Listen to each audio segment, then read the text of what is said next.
저희가 이제 여기 설계를 좀 마무리 해보자 그러면, 이제 설계할 때 여러 가지 요소들이 있을 거잖아요. 설계라고 하는 걸 할 때 부품이 있다고 생각을 해볼게요. 설계가 어떤 물건이라고 생각하고 얘를 조립할 때 필요한 부품이 있다고 생각을 해보면, 일단 기본적으로 실내 건축, 뭐 건축은 아니고 이거는 실내 건축 프로젝트니까, 그럼 뭐가 있느냐라고 생각해 보면, 일단은 기본적으로는 벽, 바닥, 그리고 지붕 빼고 천장, 얘네들을 저희가 설계하는 거죠.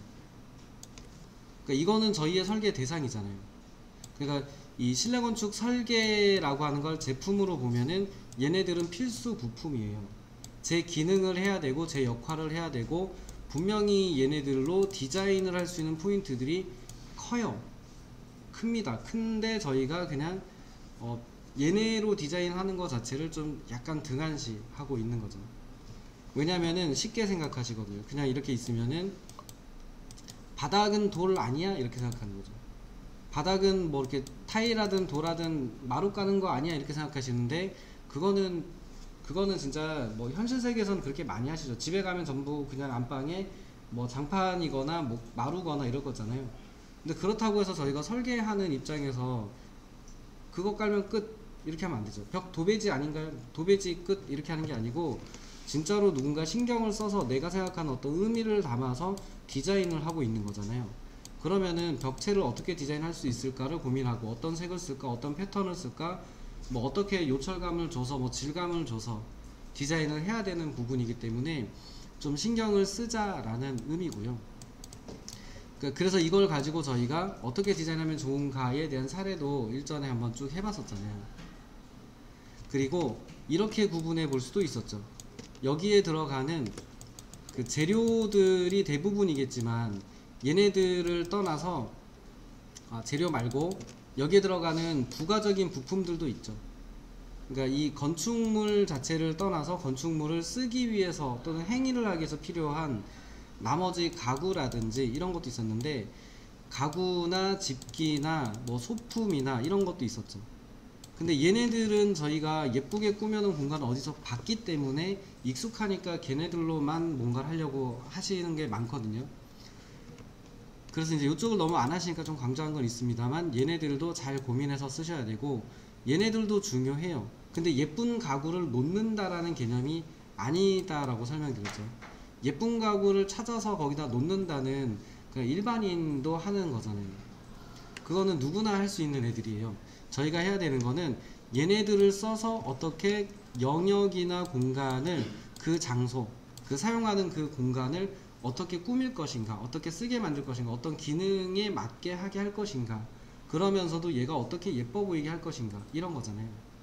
그렇다 보니까 가구 자체의 예쁨이 아니고, 얘네들을 써서 대체적으로 바닥에 놓는 가구들이 있을 거고 벽면에 부착되는 가구들이 있을 건데, 바닥에 놓는 가구들의 역할들은 동선의 흐름 같은 거를 제어하거나 변경하는데 주된 기능적인 역할을 좀 제어한다고 보시면 돼요.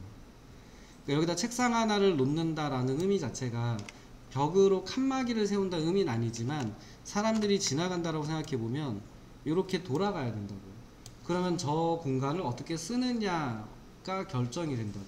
가구를 놓는 위치 자체가 실제로 저희가 설계할 때 고민해야 될 주요 대상 중에 하나다요.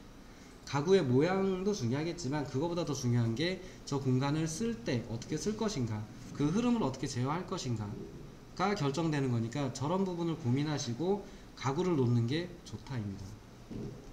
그리고 벽면에 세워지는 가구들도 가구 자체가 예쁘고 가구 색이 어떻고 뭐 커튼이 달려있고 뭐 소품이 어떻고를 떠나서, 가구 자체를 사람이 쓸 수 있는 용도나 목적에 맞는 애들로 일단 놓는 게 필요하고, 그리고 이제 이 벽면에 부착되는 애들 또는 높이가 있는 애들은 차단하는 역할을 하죠. 공간 안에서 영역을 분리하는 역할로도 쓰이게 돼요.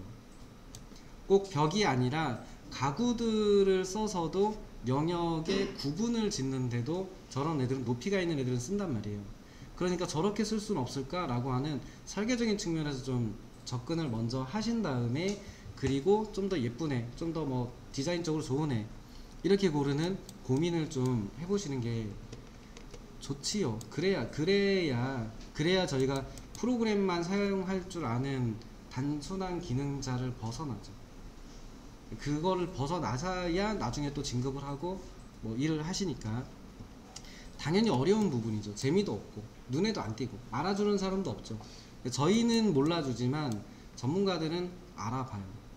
그러니까 예를 들면 저희가 뭔가를 지금 하고 있는데 훌륭한 유명한 뛰어난 사람이 알아봐 주기를 더 기대하지 않나요? 사실은 내 친구가 알아봐 주기를 기대하는 게 아니고 사실은 진짜 전문가가 봐도 와 이거 정말 잘했네, 그게 훨씬 더 좋지 않나요? 그렇게 생각해 보면 이런 부분을 고민하시고 가구를 고르셔야 되고, 인면에 넣는 가구들 자체로 면 자체를 디자인을 할 수도 있었죠. 그래서 이게 그냥 하나만 놓는다라는 단지 하나의 가구가 아니고 전체를 세트로 디자인한다라고 보고 이렇게 생겨 있는 어떤 벽면을 만든다, 벽면을 디자인한다 이렇게 생각하시는 게 좀 더 나은 접근입니다. 그래서 용도에 맞는 뭐 방 그러면 여기다가 그냥 옷장, 행거용 옷장, 행거 이렇게 놔두면 이거는 저희가 기분 우울할 때 가구 한번 옮겨볼까 그럴 때 하는 거고, 전문가한테 맡겼는데 저렇게 해주면 사실은 안 되죠. 이렇게 해주면 사실 전문가라고 하진 않을걸요. 그래서 이제 이런 공간이 있다 그러면 이 공간을 어떻게 하면 효율적으로, 기능적으로 뭐 또는 디자인적으로 우수하게 만들 것인가를 고민하고, 그 사용자들을 고민하면서 저렇게 되어 있을 때 쓰면서 불편함은 없을까?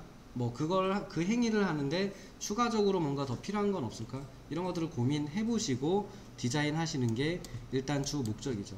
이때 얘네들이 항상 배경이 돼요.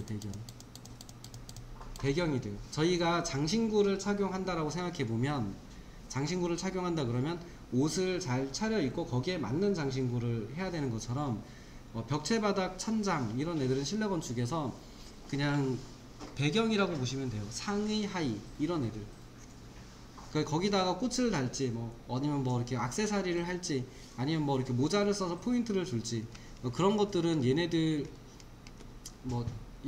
액세서리급은 아니지만 뭐 여튼 얘네들이 항상 배경이 되는 애들이니까 이 두 가지를 보는 시선을 조금 달리 하셔야 돼요. 일반인들이 보는 시점을 벗어나셔서 좀 저희가 전문가가 되려면 전문가적인 입장에서 보셔야죠. 그래서 항상 디자인 그러면 예쁘게 꾸미는 거 그거 차라리 버리세요. 그거 하는 거보다는 목적이나 사용 목적이나 용도에 맞는 기능, 성능 이런 걸 차라리 먼저 확보할 수 있는 연습을 해보시는 것도 좋습니다. 그 부분이 안 되고 예쁘면 이상하다라고 설명드렸잖아요. 그래서 그런 부분들을 고민하셔가지고 쓰시면 되고, 또 얘네만 있진 않았습니다. 얘네만 있진 않았고, 건축물을 쓰려고 하면 얘네만 필요한 게 아니고 환경을 또 구축해야죠. 그 환경을 구축하면 그 환경 내에서 사람들이 심리가 왔다 갔다 하기도 하고 하죠.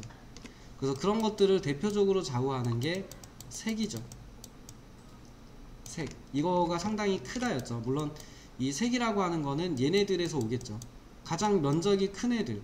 색채 계획을 할 때 기조색, 그리고 주조색, 보조색, 강조색 이렇게 해서 주조색, 보조색, 강조색이 실질적으로 쓰이는 색채 계획을 할 때 쓰는 주된 포인트들이라고 본다면, 면적별로 보면 가장 많이 쓰이는 애, 조금 이제 보조적으로 얘네들을 보완할 때 쓰는 거니까 면적적으로 보면 그 다음, 그리고 강조색은 너무 들어가면 강조가 아니고 이제 개만 보이는 게 돼버리겠죠. 그래서 강조색이 가장 그 면적별로 보면 가장 적게 쓰이는 거죠.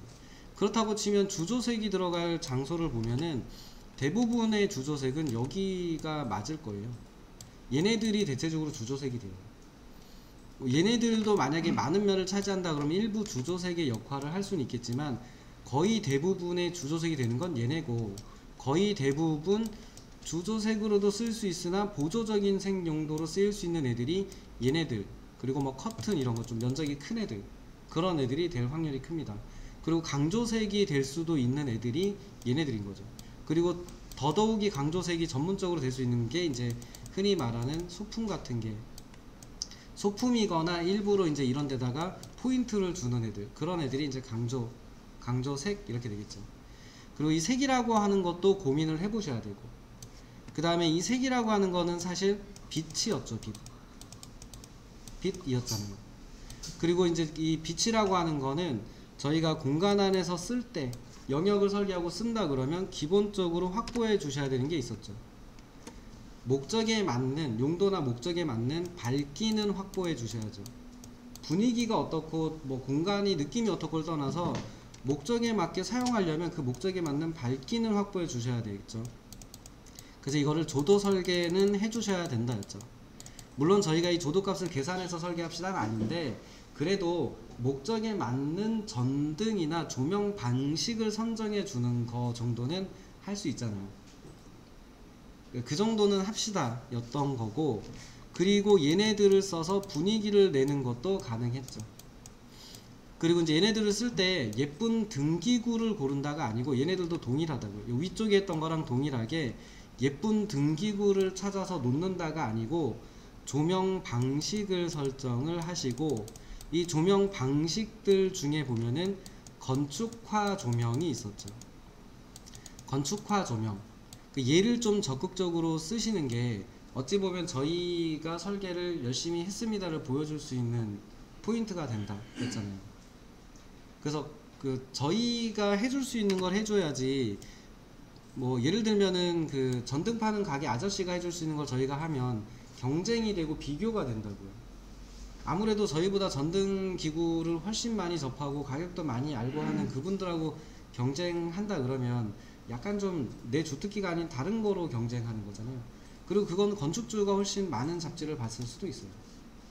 결국은 저희가 경쟁을 해서 이긴다 또는 부각된다 그러면 나의 장점을 좀 살려 써야죠. 저희만 할 수 있는 거에 특징을 좀 잡아주면 좋으니까, 개인적으로는 건축화 조명, 그러니까 저희가 좀 기능 목적 용도에 맞게 하는 거, 또는 건축화 조명 이런 것들을 좀 적극 활용하시면 설계자가 설계를 했구나라는 느낌이 더 강해지겠죠.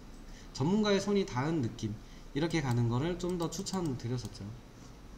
색도 보셔야 되고 빛도 보셔야 되고 기타 나머지도 많이 있습니다. 많이 있는데 이 정도가 좀 제 경험에 의하면 큰 덩어리들이었던 것 같아요. 그래서 어디까지 하실지는 모르겠습니다. 각자 하실 거니까 그래도 한번 고민은 해보세요. 지금 저희는 계획 단계 정도로 마무리 할 거니까 이 상태에서 그냥 가구 넣고 끝내셔도 돼요. 그러면 저희가 설명할 수 있는 거는 공간을 어떻게 구성했음, 어떻게 쓰도록 만들었음, 크기는 얼마가 되고 뭐 비율들은 어떻게 되고 뭐 이런 것들이겠죠. 만약에 여기다 이제 뭐 색채나 뭐 마감재까지 집어넣고 가구를 넣는다 그러면 더 많은 걸 설명할 수는 있겠죠. 근데 많은 문서를 생성하셔야겠죠. 그리고 많은 시간을 쓰셔야 되고, 요 정도입니다. 그래서 그 부분을 좀 고려하셔가지고 작업을 나머지 오전 시간 동안에 최대한 한번 해보시고, 의견 있으면 또 많이 주시고, 궁금하거나 좀 하시다 안 되는 거 있으면 물어봐 주시고 하면 될 것 같습니다.